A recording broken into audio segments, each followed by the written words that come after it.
The Department of Education announced it is removing major hurdles to a federal student loan forgiveness program until October 2022. The agency is dropping its toughest and most confusing requirements on the Public Service Loan Forgiveness Program, a change the agency says will immediately qualify 22,000 borrowers to have their loans forgiven.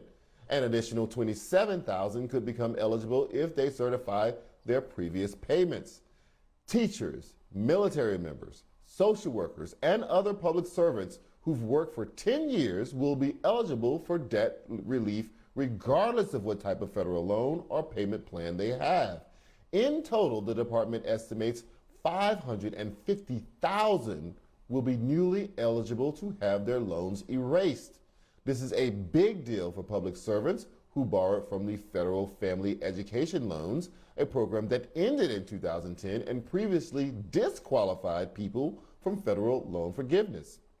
It's also a big deal for members of the military who can now count their time on active duty as part of their 10-year requirement.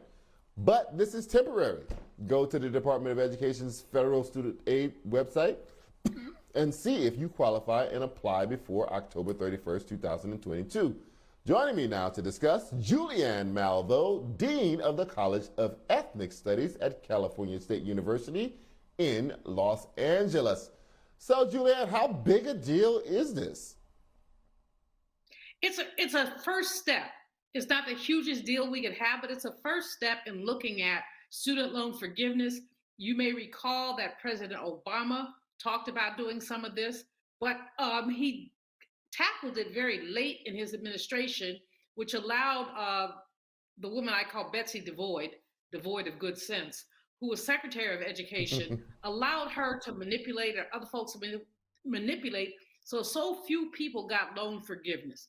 So this is a first step in the right direction.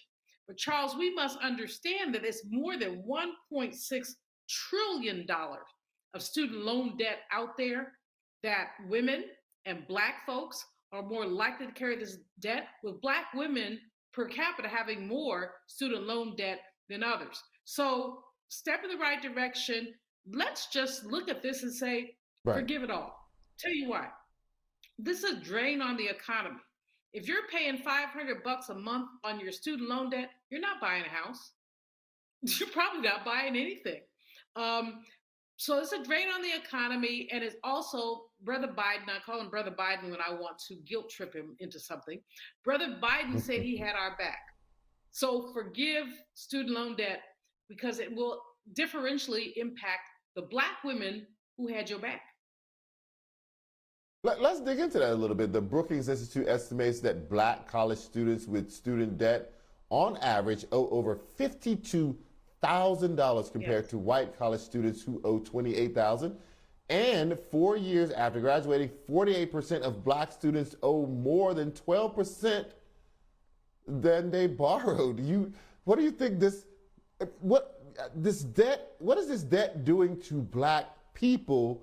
And as you say, what more can we be doing here? Does this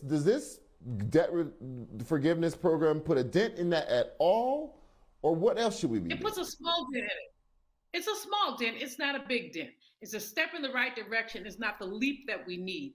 The fact is that um, the data show a false picture, because when you're looking at averages, about half of all white people have no student loan debt.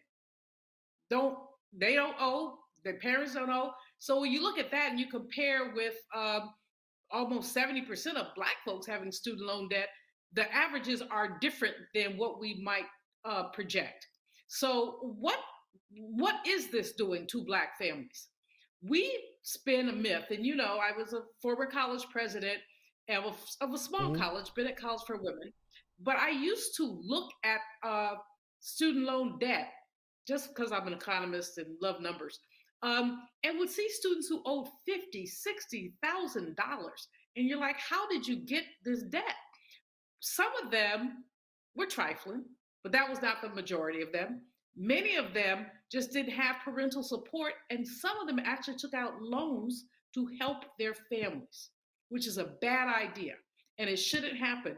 But you know, when you have someone, they're the first one to go to college, they have access to money, they're going to do what they have to do to help their families. So, what you're doing in terms of the wealth gap is digging us into a deeper hole. And you already have the big wealth gap. We have $1 for every between $7 and $10 that white people have. Now, when you add that debt on, it's even more egregious. And why is that? It's because we have not prioritized, frankly, Black education, frankly, free education, Hmm. frankly, Hmm. HBCU survival. Dr. Malveaux, thank you so much for joining us tonight. I appreciate it.